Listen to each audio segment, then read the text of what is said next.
de cara, ¿no es cierto?, al gobierno que se instalará en nuestro país el 11 de marzo del 2026 por 4 años.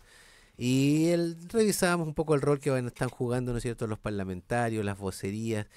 Esta segunda vuelta es más de declaraciones y de vocerías, o es más de trabajo, o es una amalgama también entre terreno, máquina partidaria, donde probablemente haya una experiencia que hoy día uno pudiera pensar de que la máquina partidaria pudiera tener más lógica en la centroizquierda, en quienes acompañan a Jara, porque efectivamente la derecha también ha volcado mucho más recursos y ha mostrado también más capacidades, a veces no todas con la misma transparencia, pero con los temas de redes digitales, ¿no es cierto? Ahí ha habido partes de las campañas en primera vuelta que también fueron muy de alguna manera tuvieron fricción, tuvieron roce con este tema de las campañas digitales. Todo eso está aconteciendo y nuestros panelistas también van a abordar esta última parte del panel hoy día, ¿no es cierto? Pensando en cómo se viene en nuestra región el tema, también una mirada siempre regional, donde están las mejores perspectivas. Si uno revisa o revisó brevemente lo que eran los desempeños por provincia, en Osorno, Yanquihue, Chiloé o Palena, también da una idea de cuáles son las tareas urgentes, necesarias para también tratar de capturar votos. Pero subyace, ¿no es cierto?, la idea de fondo. Eh, ha calado, no hay cómo sacarse el manto de una candidata comunista y eso es terrorífico en Chile hoy día, Andrea. ¿Qué crees tú? Porque la estrategia de la derecha ha insistido fuertemente en el tema, digamos, de que no hay que renuncias más, renuncias menos. ¿Cómo lo ves? O sea, yo creo que aquí seguir creyendo que el Partido Comunista es el terror de la vida, estamos, pero mintiéndole a la vida, a la ciudadanía de una manera muy importante. eh, Porque más allá de que yo lo he dicho en distintos espacios, Janet no es solamente la candidata del Partido Comunista, ella es militante del Partido Comunista. El Partido Comunista está abierto también a discutir su cese, su congelamiento, la forma que han hecho todos los presidentes, ojo, porque nosotros sí le estamos exigiendo a Janet Jara como que deje de ser comunista. Bueno, Sebastián Piñera también dejó de ser militante de Renovación Nacional como un símbolo Como un de gesto, un ¿no? gesto Cuando de paz y unidad por Chile. Entonces yo igual creo que aquí abramos un poquito más el debate y seamos también solidarios con la gente que escucha, no solamente a nosotros en este panel, sino que ve los programas de políticos en la tele o escucha más en TikTok. Seamos un poquito más solidarios en hacer este proceso más de psicoeducación. Ahora, yo creo, y delante Jairo lo dejó votando, dando vuelta ahí, esto de que José Antonio Cast y los republicanos estaban logrando generar acuerdo en el comando. Yo me lo cuestiono, ¿cómo va a llegar a acuerdo el equipo de José Antonio Cast cuando en verdad lo que ha hecho durante toda su campaña ha sido maltrato y violencia hacia otros contentores? Po. Lo hizo con Evelyn Matei, lo hizo con Janet Jara, lo sigue haciendo el Partido Republicano y la gente de José Cast con Janet Jara. Este fin de semana salía una cantidad de audios creados por inteligencia artificial y todos, no, si es real. No, es súper falso. ¿Y por qué seguimos permitiendo que eso ocurra? Ahora, yo creo que eso es una muestra de que no estamos logrando construir acuerdos y él no va a construir acuerdos. Porque también tiene mucho opositor dentro de la derecha. Y ahí yo creo que el ex ministro de Hacienda, Ignacio Briones, que fue parte del equipo asesor de Belín Matei, la ha dejado súper clara. Él, lo voy a citar, él ha cuestionado la propuesta del abanderado del Partido Republicano a reducir los 6.000 millones en 18 meses y además abordó la polémica de los parásitos del Estado, porque para Ignacio Briones es irresponsable que se haga esto y se apruebe en menos de 18 meses.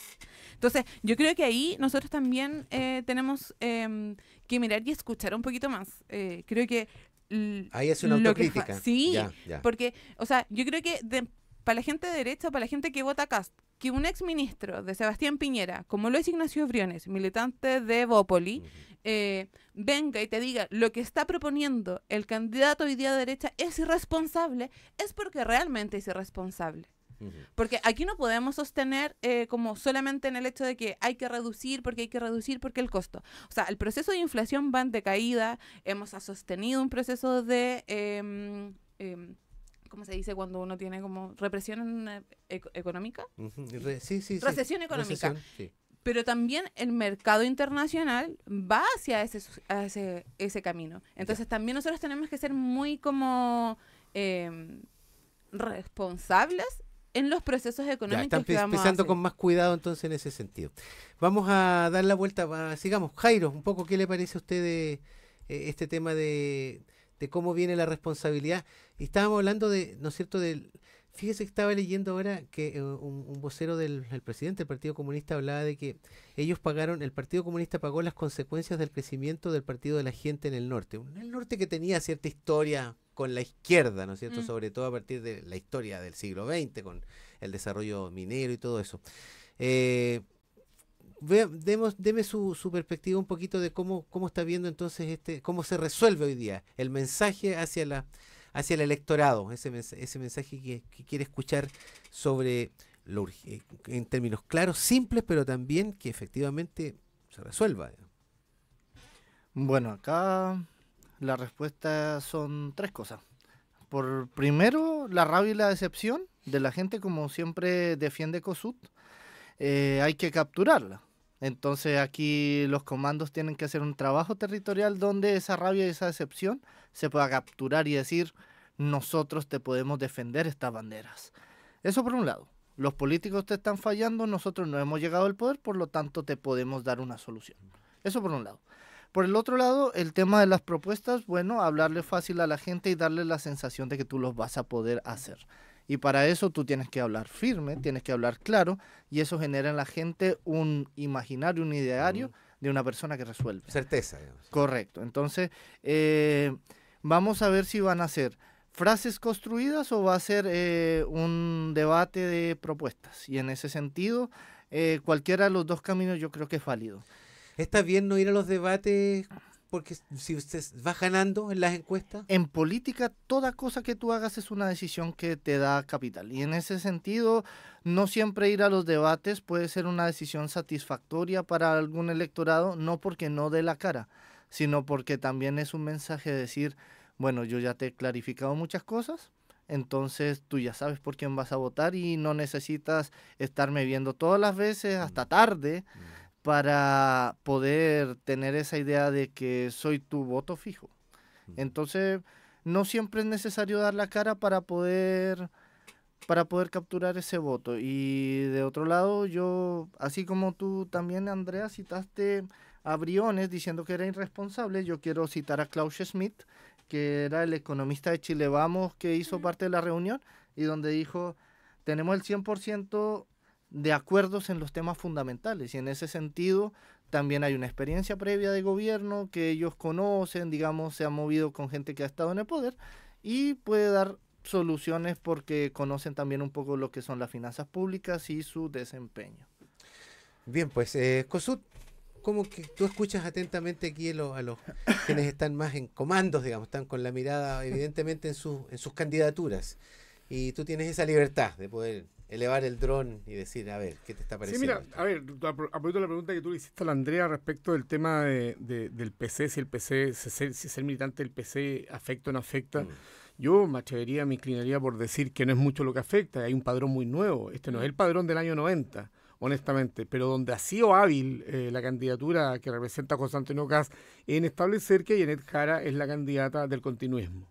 Y eso evidentemente en un ambiente en donde se ha mentido tanto. Porque cuando tú le dices y repites como un mantra que en este país está cayendo a pedazos, que todo está mal, en algún momento alguien lo empieza a creer finalmente. Entonces, cuando tú has mentido tanto como candidato, como lo ha hecho José Antonio Kast en ese sentido, dentro de un libreto, evidentemente, bueno, estás consiguiendo algún resultado mediático, evidentemente que lo estás consiguiendo y que se traduce en votos, no tengo dudas de eso.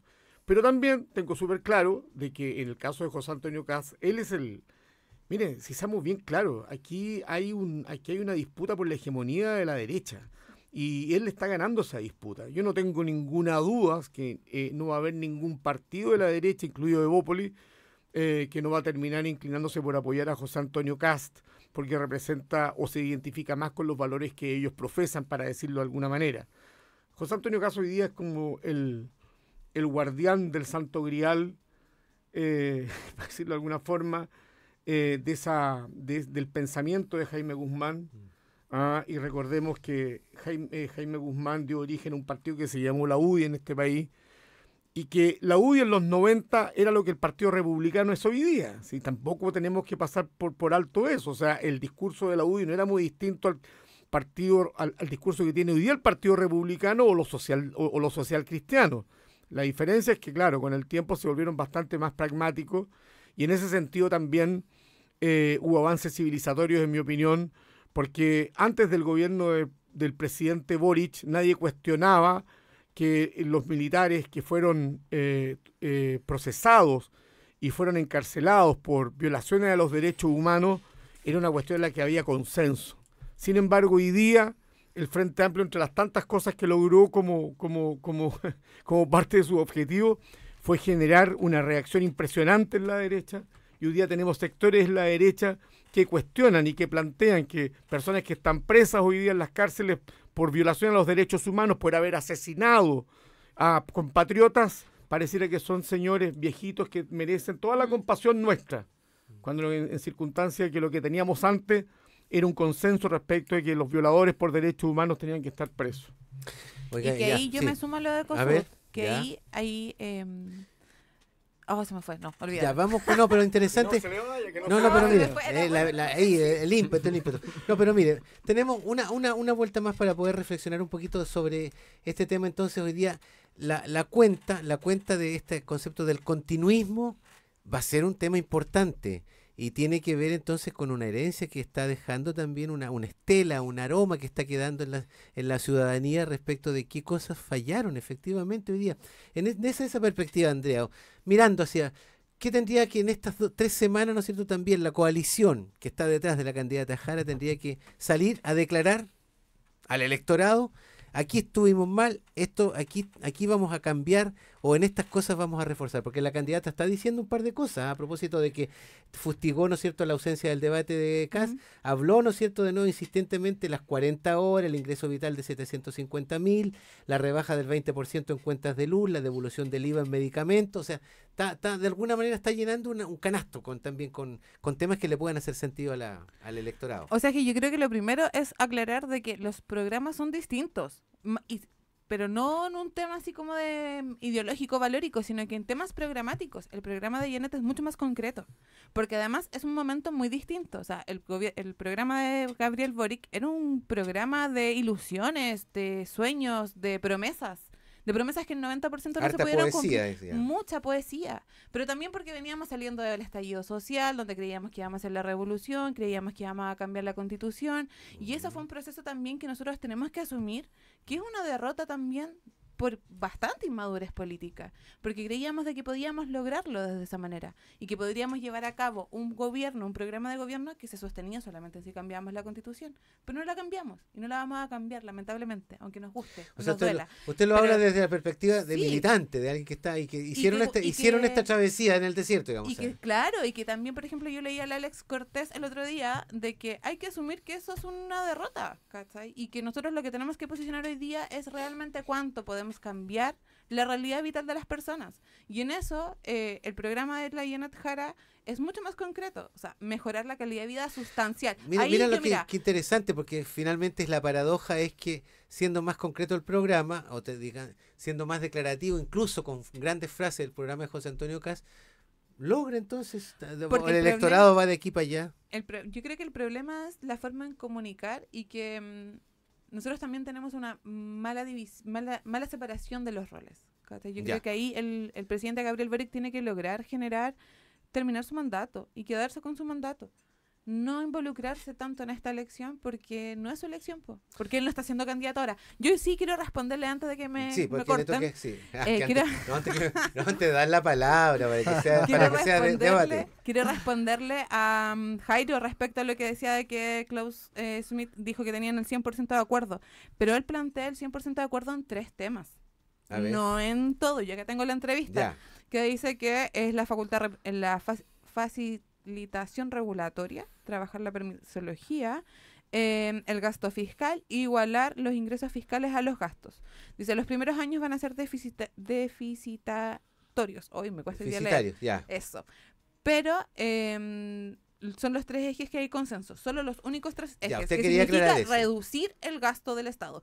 ¿Qué significa reducir el gasto del Estado? Y aquí, para todos los que nos escuchan, significa menos PGU, Ya. menos aumento en salud pública. Prestaciones sociales, Prestaciones se sociales van a ver básicas, afectadas, dice usted. donde el 90% de la población hoy día está, o sea, el 80% de la población hoy día es FONASA. Yo, como psicóloga, atiendo más pacientes FONASA con un bono de 14 lucas que en una consulta Sí. particular.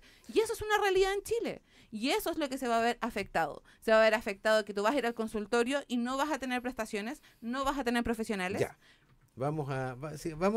Está bien, es una lista larga de las cosas que podrían, ¿no es cierto? Ustedes están visualizando que se quitarían, digamos, de lo que hoy día es la canasta de prestaciones que tienen los chilenos.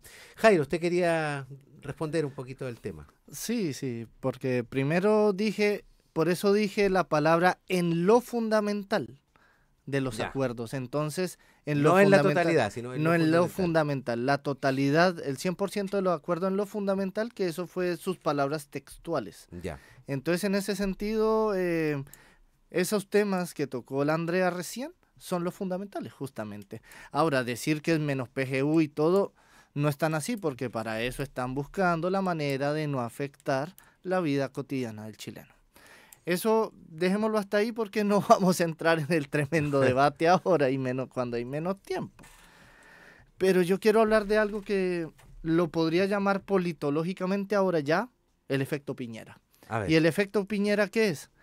Que ahora desde que llegó Piñera al poder va a existir algo que es la alternancia del poder.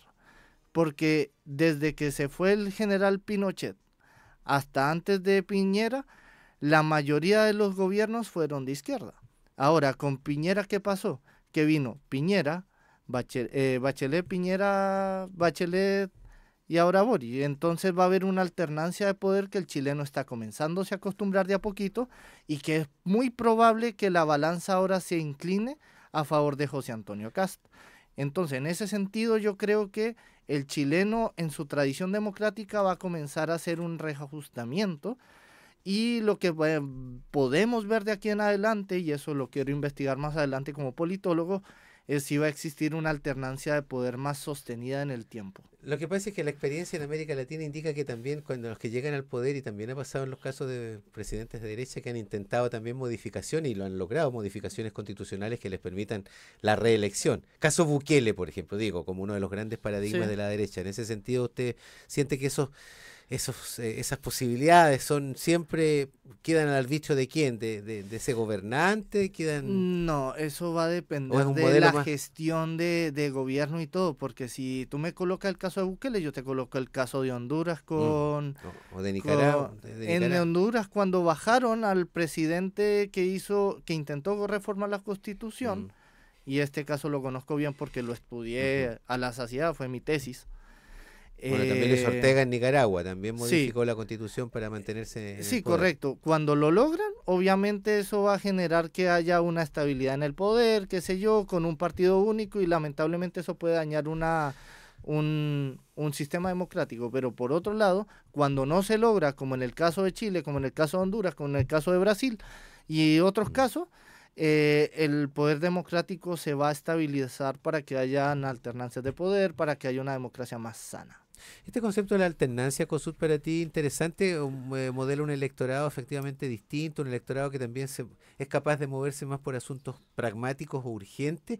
El que haya alternancia, para ti, ¿qué implica? Porque estuvimos Bachelet Piñera, Boris, y ahora pudiera estar instalándose la derecha. La alternancia es parte de la democracia, por lo Ya. tanto no nos debería llamar la atención. Si el problema no está en la alternancia del poder, el problema está en el sistema político que tenemos hoy día. Este es un sistema político que ya no da más el ancho. Yo creo que no tenemos una clase política que esté disponible para poder reformar en sus aspectos sustanciales, porque si queremos cuidar la democracia, si queremos consolidarla, no podemos seguir con este multipartidismo que se va generando y que hace imposible gobernar, para decirlo de alguna manera. No hay ningún presidente, desde Piñera hasta la fecha, que pueda... que después que cambió el sistema de... Piñera 1, dices tú. No, Piñera, yo diría que Piñera 2, básicamente porque ya esto de los... Mira, el sistema anterior tenía una cosa que era interesante, antes de la reforma electoral de partidos políticos, que permitía que grandes bloques pudieran estar representados en el Parlamento. Y eso permitía una mejor negociación, evidentemente, y que los programas pudieran hacerse viables dentro de 4 años, que es un periodo además tan corto de gobierno. Hoy día, con lo que tenemos, es imposible. Este multipartidismo que se genera, una representación que además que es mentirosa, porque tenemos partidos pequeños que ni siquiera existen hoy día legalmente, pero sin embargo tienen un diputado, tienen un senador.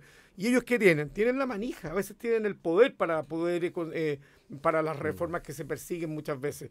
Y eso hace complicado que un gobierno pueda entenderse al frente, digamos, con su oposición, para decirlo de alguna manera. Entonces, yo creo que la alternancia no está, ahí no está el problema. El problema está en que además no tenemos partidos fuertes. Hoy día Chile no tiene partidos fuertes y eso es un gran problema. No tiene grandes coaliciones. El resultado electoral que se produzca ahora, y me parece a mí que si gana Kast lo haría más posible de alguna manera, crear un escenario posible para que se genere esa discusión que hoy día se necesita. Los partidos hoy día tienen que definitivamente tomar decisiones importantes respecto de que si van a seguir creciendo, van a tener presencia a nivel nacional, si le van a dar un contenido más trascendente que lo inmediato, que es lo que se maneja todo el tiempo, porque además los periodos presidenciales son tan cortos, los periodos de gobierno en este país, que evidentemente tú estás todo el día atendiendo el cosismo propiamente tal, y no te has logrado concentrar en lo que tiene que ver con pensar en este país para 20, 30 años, que es lo que yo esperaría de una clase política, además, que es bien ramplona, para decirlo de alguna manera, en su comportamiento cotidiano. Bien, pues, oiga, quiero comentarles que efectivamente yo creo que hay señales. Estaba leyendo en el matutino local cómo, por ejemplo, aparece en una carta al director una información que es analizada respecto de que la Corte Suprema, por ejemplo, la semana pasada tomó una decisión respecto de la aplicación de la ley Lafkenche, donde pidió mayores antecedentes. O sea, la tercera sala de la Corte Suprema frenó esta ola importante que había de muy mala reputación que está teniendo la ley Lafkenche por todos, y sin embargo dijo, no fue suficiente, quiero más argumentos para las consideraciones que tuvo la Comisión Regional para tomar tal decisión. Esto de que la justicia también se involucre en esto otro, que es una discusión legislativa, que tiene que ver con una ley, pero que también tiene que ver con la aplicación, con reglamentos, con el Ejecutivo, hace efectivamente un poco la línea de lo que dice COSUT, que estamos en un momento complejo también de la convivencia de los tres poderes, y que aseguran la democracia de largo plazo.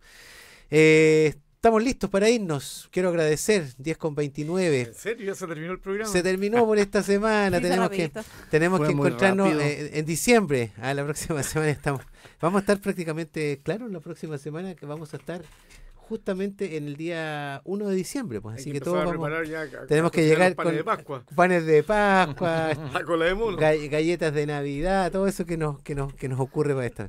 Yo voy a pasar un dato. A ver, por favor. El 9 de diciembre es el día de la psicóloga y el psicólogo. Está claro ahí. ¿Qué está pasando? Paso el aviso. Paso el aviso. Felicitaré a ti y felicitaré a mi señora madre, que es psicóloga. Muy bien. Bueno, muchas gracias Andrea, muchas gracias Jairo, muchas gracias COSUT por acompañar esta semana. Buena semana para ustedes y nos encontramos el próximo lunes. Pues. Que estén bien. Nos vemos. Eso es. Muchas gracias. Ya nomás, 10:29. Vamos a la pausa, don Iván, y ya estamos con más Primer Café de Cooperativa en esta mañana.